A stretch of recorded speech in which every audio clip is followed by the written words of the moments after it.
Bismillahirrahmanirrahim. Assalamualaikum warahmatullahi wabarakatuh.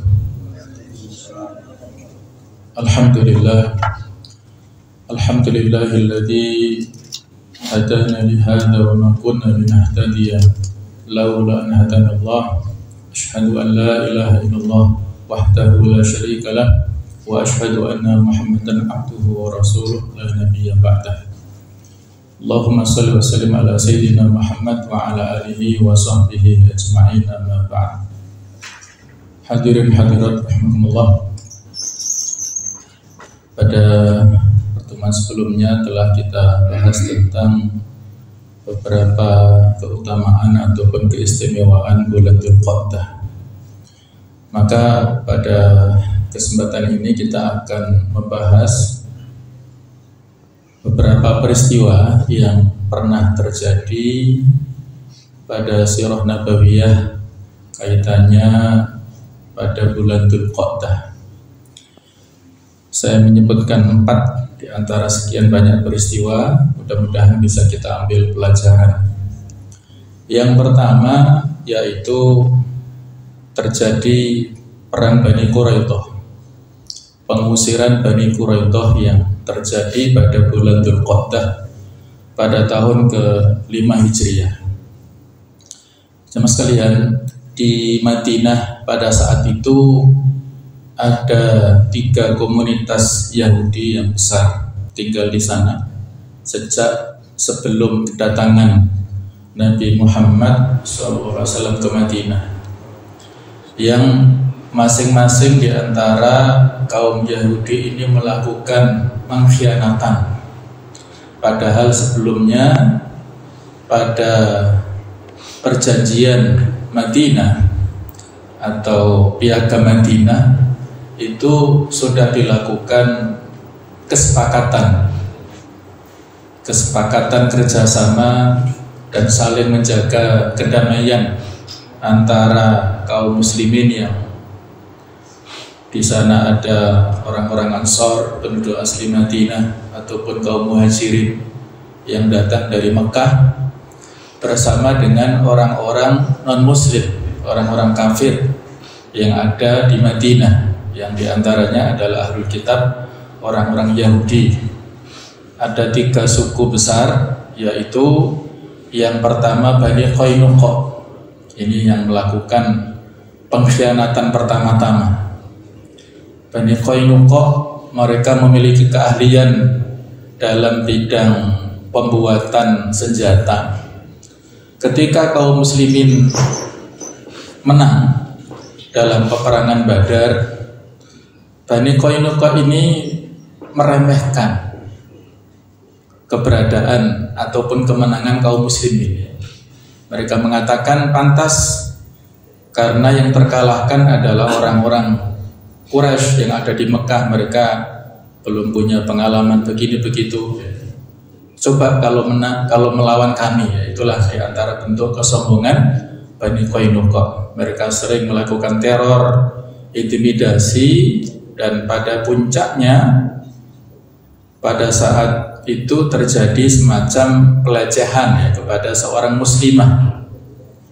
Jadi Bani Qainuqa ini punya pasar yang di situ menjual banyak sekali perhiasan. Ada seorang muslimah yang memilih perhiasan di pasar dan dipaksa untuk melepaskan jilbabnya oleh salah seorang dari Yahudi Bani Qainuqa ini. Dia tidak mau. Nah, pada saat muslimah ini duduk, diikat ujung jubahnya di tempat yang agak tinggi sehingga ketika dia berdiri tersingkaplah auratnya, sehingga ini orang-orang mentertawakan kondisi seperti itu. Maka bangkitlah salah seorang sahabat ketika menemukan saudarinya dilecehkan seperti itu. Dia marah, maka membunuh kepada pelaku usil yang seperti itu ya. Dan ketika ada salah seorang yang terbunuh, mereka rame-rame melakukan pembalasan, dibunuhlah sahabat ini. Itulah salah satu pemicunya sehingga ketika terdengar salah seorang sahabat dibunuh, Nabi SAW mengerahkan pasukan untuk menyerbu Bani Qainuqa dalam sebuah penyerbuan yang terjadi pada bulan Syawal tahun ke-2 Hijriah. Dan akhirnya mereka menyerah dan terusir dari Madinah. Kurang lebih sebanyak 700 orang terusir dari Madinah. Ada juga yang kedua Bani Nadir, yang diabadikan atau ini menjadi latar belakang turunnya surat Al-Hasyr. Walladzi akhrajal ladzina kafaru min ahlil kitab min diyarihim li'awlil hasyr.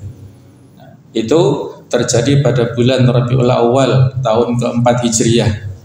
Mereka terusir menuju Syam. Dan yang ketiga yang menjadi bahan tema kita ini adalah yaitu Bani Quraidah. Ini terjadi setelah perang Khandaq. Pada perang Khandaq atau perang Ahzab ini, Bani Quraidah melakukan pengkhianatan kepada kaum muslimin. Mereka bersepakat dengan orang-orang kafir Quraisy untuk menyerbu Madinah dengan menyiapkan senjata yang sangat banyak. Maka saat itu kaum muslimin yang ada di Madinah bertahan di dalam kota, dan atas usulan dari Salman Al-Farisi membuat parit yang itu didasarkan dari pengalaman Salman ini pada saat di Persia ketika ada musuh yang menyerbu, dilakukan pertahanan dengan membuat parit yang itu disepakati pembuatannya membusur dari utara ke selatan Madinah yang panjangnya kurang lebih 5.500-an meter dan lebarnya kurang lebih 5,2 meter yang kira-kira kuda musuh tidak bisa melompat, dan kedalamannya 3,2 meter yang kurang lebih kalau jatuh kuda nggak bisa naik. Jadi praktis kaum muslimin saat itu bisa bertahan ya, dan dikepung oleh orang-orang Quraisy dalam waktu yang cukup lama, mungkin hampir sebulanan. Dan ada satu orang saja yang bisa melompati duel bersama Ali bin Abi Thalib, satu orang itu bisa terbunuh. Jadi tidak ada perang secara fisik kontak langsung ya, walaupun pasukan sekutu mereka dari berbagai macam kekuatan, yang pada akhirnya mengalahkan adalah terjadi perang urat saraf, tidak percayanya antara satu suku dengan yang lainnya, dan pada puncaknya Allah mengirimkan angin puting beliung yang bisa menghancur leburkan perkemahan mereka dan menghilangkan persenjataan serta perbekalan mereka semua, dan mereka lari meninggalkan Madinah kembali ke Mekah dalam keadaan kalah. Jadi setelah perang Khandaq inilah Nabi ingin memberikan pelajaran kepada orang-orang kaum Bani Quraidah tentang pengkhianatan mereka. Sudah diberikan tahap-tahapan supaya mereka menyerah, supaya mereka masuk Islam, supaya tidak melakukan perlawanan dan lain-lain, tapi ternyata mereka tetap saja tidak mau menyerah. Dan akhirnya panjang ceritanya, pada saat itu mereka bertahan di camp ataupun di perkampungan mereka, dan kaum muslimin melakukan pengepungan selama kurang lebih 25 hari, hampir 1 bulan. Jadi kondisinya saat itu mencekam, dan pada akhirnya diberikan wewenang atas pilihan mereka sendiri siapa yang akan memutuskan nasib kalian. Maka ketika itu disodorkan nama Sa'ad bin Mu'ad. Beliau adalah seorang tokoh Ansor dari suku Aus, dan itu diterima karena Sa'ad bin Mu'ad ini tokoh di kalangan mereka. Nah, didatangilah Sa'ad bin Mu'ad yang saat itu kondisinya sedang sakit, lengannya terluka dan juga ada luka di lehernya sehabis perang Khandaq. Dalam keadaan terluka dibopong dan dinaikkan ke kendaraan berupa kuda dan didatangkan. Sa'ad bin Mu'ad memberikan keputusan yang tegas kepada mereka. Ketika mereka tidak mau menerima, tidak mau menyerah, maka Sa'ad bin Mu'ad menghukumi dengan hukuman bunuh kepada laki-lakinya. Adapun anak-anak ataupun perempuannya ditawan. Itu pun mereka masih tetap tidak mau menyerah. Akhirnya dengan terpaksa digiringlah laki-laki di antara mereka, kurang lebih jumlahnya 600 sampai 700 orang, dimasukkan ke Madinah, dan di Madinah dibuatkan parit yang sangat besar.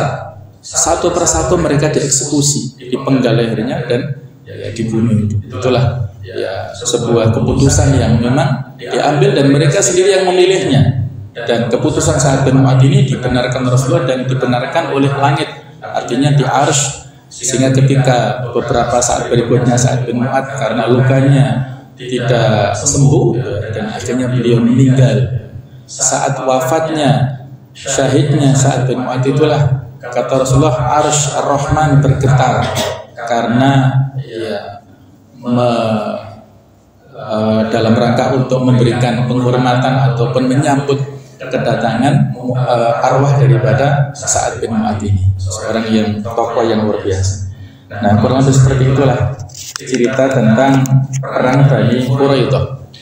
Peristiwa kedua yang terjadi pada bulan Dzulqa'dah yaitu pernikahan Rasulullah SAW dengan Zainab binti Jahsy. Yang ini juga terjadi pada bulan Dzulqa'dah tahun ke-5 Hijriah. Jadi tidak lama ataupun waktunya itu hampir bersamaan dengan kejadian perang Bani Quraidah ini.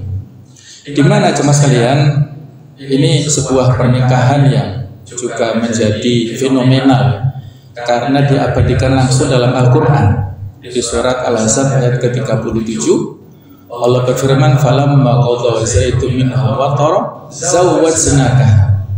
Maka ketika Zaid bin Harithah selesai urusannya dengan istrinya Zainab binti Jahsy ini, maka kata Allah, kami nikahkan engkau ya Muhammad dengan Zainab tersebut.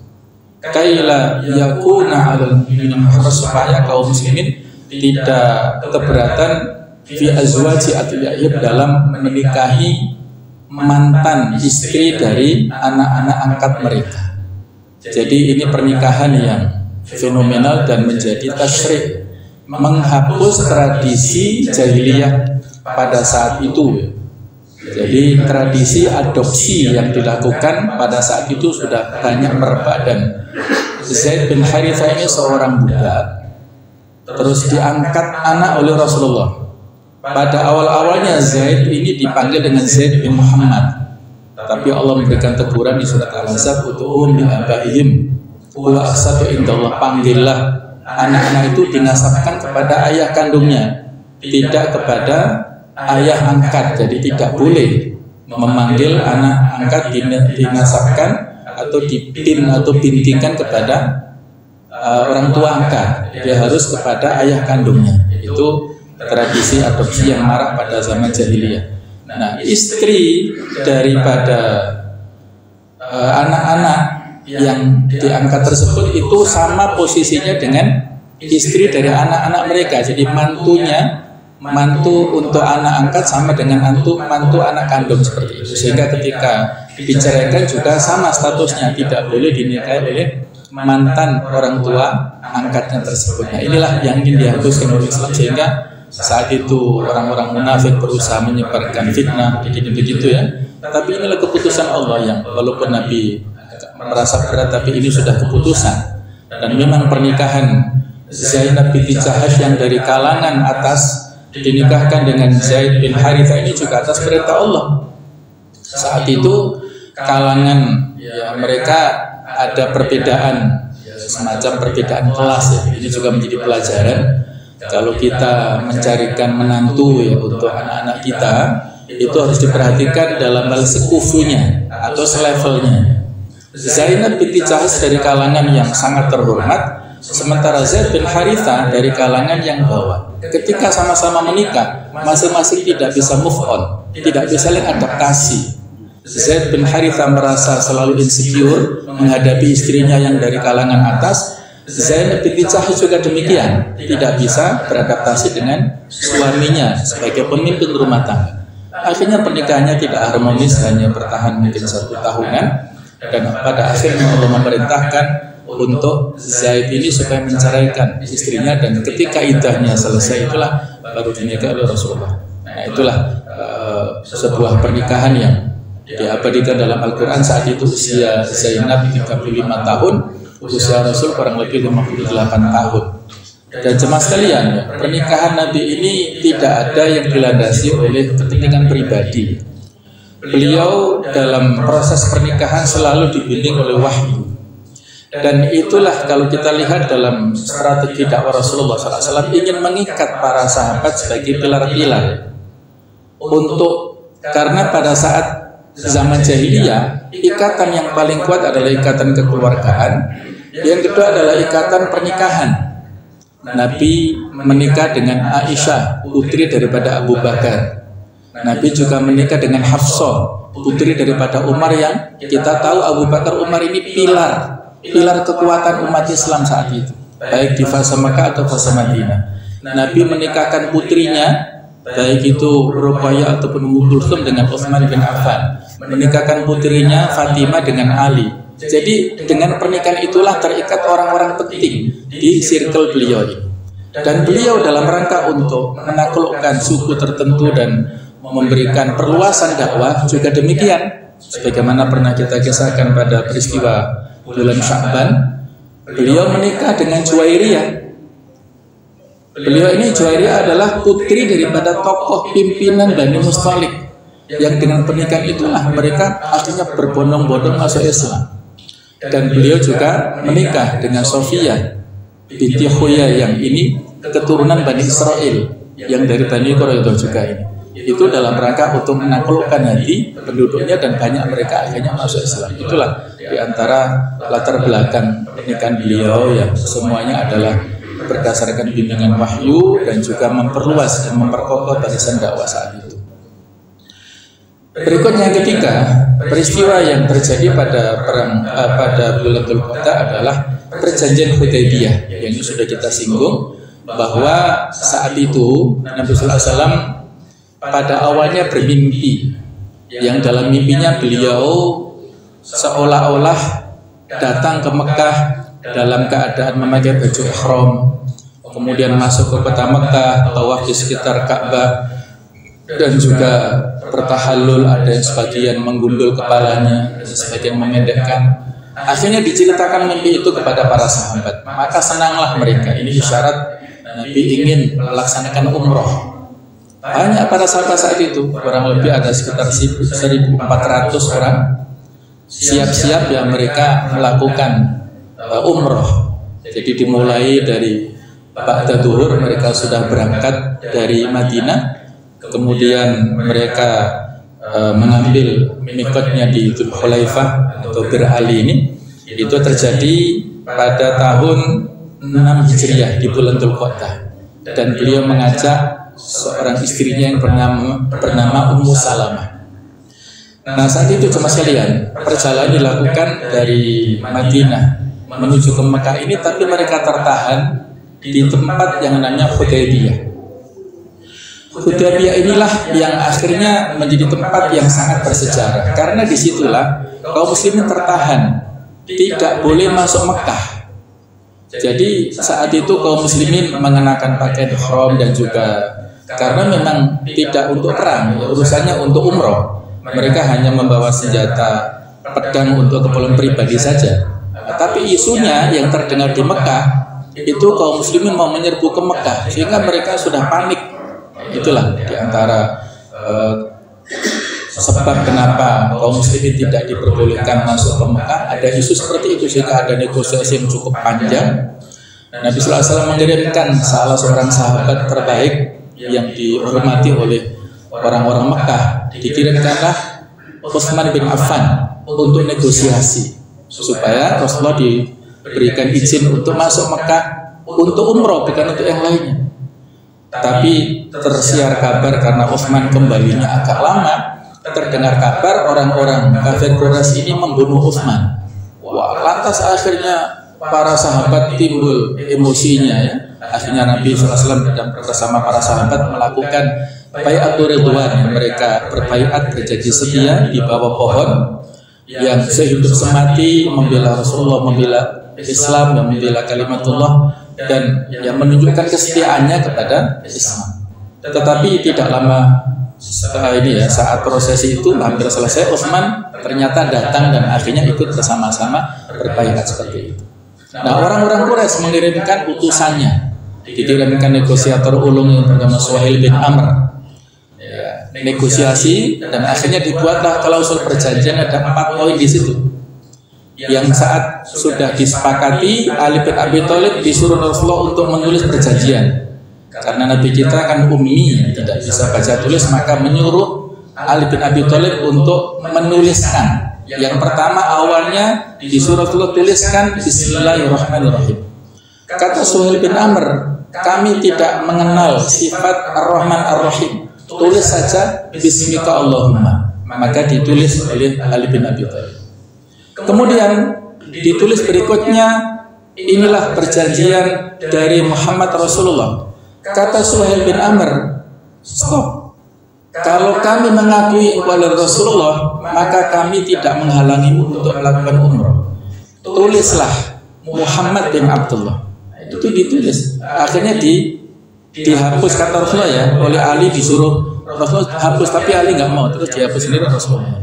Jadi itu negosiasi yang cukup alot dan tertulis 4 klausul yang secara zahir sepertinya kaum muslimin terkalahkan oleh poin-poin ini. Tapi Nabi berdasarkan wahyu dari Allah menyetujui poin-poin itu yang ini adalah berisi kemenangan kaum muslimin. Yang pertama, kaum muslimin saat itu Rasulullah tidak boleh umroh saat itu dan diizinkan untuk melakukan umroh tahun depan. Dan itu pun waktunya 3 hari saja. Nabi menyetujuinya. Poin yang kedua saat itu diberikan kesepakatan gencatan senjata selama waktu 10 tahun. Tidak boleh ada peperangan antara kubu Madinah dan kubu Mekah. Nabi menyetujui. Poin ketiga, diberikan keleluasaan untuk berkoalisi masing-masing suku. Apakah koalisi dengan kubu Madinah atau koalisi dengan kubu Mekah? Ini disetujui. Poin yang keempat, ketika ada di antara penduduk Madinah kaum muslimin yang melarikan diri menuju ke Mekah, tidak boleh dikembalikan ke Madinah. Tapi kalau ada orang-orang Mekah yang lari ke Madinah, harus dipulangkan ke Mekah. Nah, ini sepertinya poin yang menguntungkan ya untuk orang-orang Mekah. Nah, jadi itu 4 poin yang sepertinya menguatkan posisi orang-orang Mekah, tapi Nabi ya dengan wahyu dari Allah Ta'ala memberikan persetujuan. Dan tidak lama sebelum perjanjian ini di ACC itu ada Abu Jandal. Abu Jandal dalam keadaan terbelenggu lari dan ingin bergabung dengan Madinah. Kata Suhail, ini kasus pertama ya. Abu Jandal itu putranya Suhail bin Amr sendiri. Ini kasus pertama dari perjanjian ini. Maka dia ketika dari Mekah mau ke Madinah harus dipulangkan ke Mekah. Sampai dia menangis dan minta perlindungan kepada orang-orang Madinah kepada Rasulullah. Tapi Nabi mengatakan, sabarlah wahai Abu Jandal, selama kamu beriman di sana nggak apa-apa, kamu bertahan di sana, itu tanda-tanda nanti akan ada kemenangan. Jadi seperti itu, dan akhirnya Nabi bersabar pulang ya dari Hudaybiyah itu. Tapi sebelum pulang kan harus tahalul dulu untuk membatalkan niat umrohnya. Nabi akhirnya menyembelihnya. Tapi sebelum itu ada semacam kekecewaan dari para sahabat ketika mereka disuruh tahalul, nggak ada yang mau. Maka beliau bingung dan ke kemahnya, maka diberikan nasihat oleh istrinya Ummu Salamah, Rasulullah, Anda keluar saja untuk menyembelih korban sebagai dam ya, dam untuk tidak jadinya umroh. Kemudian Anda cukur. Nah, ternyata betul ketika para sahabat menyaksikan Rasulullah menyembelih dam ini, mereka langsung berbondong-bondong mengikutinya, dan akhirnya mereka juga mencukur rambut. Setelah itu baru pulang ke Madinah. Itu terjadi semuanya pada bulan Dzulqa'dah. Kemudian poin yang keempat di antara peristiwa pada bulan Dzulqa'dah adalah beliau melakukan haji wada, satu-satunya haji yang beliau tunaikan ya. Kenapa disebut haji wada, haji perpisahan? Karena ya beliau hanya melaksanakan haji sekali dalam seumur hidupnya. Beliau berangkat dari Madinah itu pada tanggal kurang lebih 26 Dzulqa'dah tahun ke-10 Hijriah. Beliau berangkat saat itu bersama dengan kekuatan besar kaum muslimin. Dikabarkan dalam riwayat ketika beliau melaksanakan wukuf di Arafah dan menyampaikan khutbahnya di padang Arafah itu ada sekitar 124.000 sampai 144.000 kaum muslimin yang wukuf di Arafah. Jumlah yang sangat banyak, yang ada peningkatan kuantitas luar biasa. Kalau Fathu Mekah itu terjadi Ramadan 8 Hijriah, kaum muslimin 10 ribuan dari Madinah, ada tambahan 2.000 dari Mekah yang baru mu'alaf, ya 12 ribuan berarti ya. Jadi dari 8 Hijriah ke 10 Hijriah 2 tahun saja peningkatannya itu bisa 10 dan beberapa kali lipat tadi ya. Jadi sekian banyak lompatan jumlahnya itu. Perjalanan dilakukan selama kurang lebih 8 hari dari Madinah ke Mekah dan beliau membawa binatang kurbannya untuk dijadikan sebagai dam atau hadiyu, dan para ulama beda pendapat apakah beliau hajinya qiron, ini pendapat yang rajih, ada mengatakan beliau hajinya ifrad, ya, ada beda pendapat. Nah, inilah peristiwa yang sangat bersejarah haji wada yang saat itu pada saat beliau wukuf di Arafah turunlah ayat yang menurut pendapat sebagian ulama disebut ayat yang terakhir, al-yauma akmaltu lakum dinakum wa atmamtu alaikum ni'mati wa raditu lakum al-Islam dinan. Tetapi pendapat yang lain masih ada ayat yang lebih akhir lagi yang diturunkan pada saat diturunkan hanya selisih 9 harian setelah itu Nabi wafat, yaitu di surat Al-Baqarah ayat 281. Wattaqu yawman turja'una fihi ilallah tsumma tuwaffa kullu nafsin ma kasabat wa hum la yuzlamun. Itulah ayat yang paling akhir ya, diturunkan setelah ayat al-yawma akmaltu lakum dinakum. Nah, itulah teman sekalian di antara 4 peristiwa yang bersejarah yang menjadi pelajaran bagi kita semuanya terjadi di bulan Dzulqa'dah. Mudah-mudahan bisa menjadikan informasi untuk kita semuanya tentang hal-hal yang kaitannya dengan bulan Dzulqa'dah, yang sekali lagi bulan ini adalah bulan mulia yang harus kita isi dengan amal-amal yang baik dan kita jauhi segala macam hal yang bersifat maksiat. Mudah-mudahan ada manfaatnya. Baiklah, cukup insyaallah, semoga ada manfaatnya. Subhanakallahumma bihamdik, asyhadu an la ilaha illa anta, astaghfiruka wa atubu ilaik. Wassalamualaikum warahmatullahi wabarakatuh.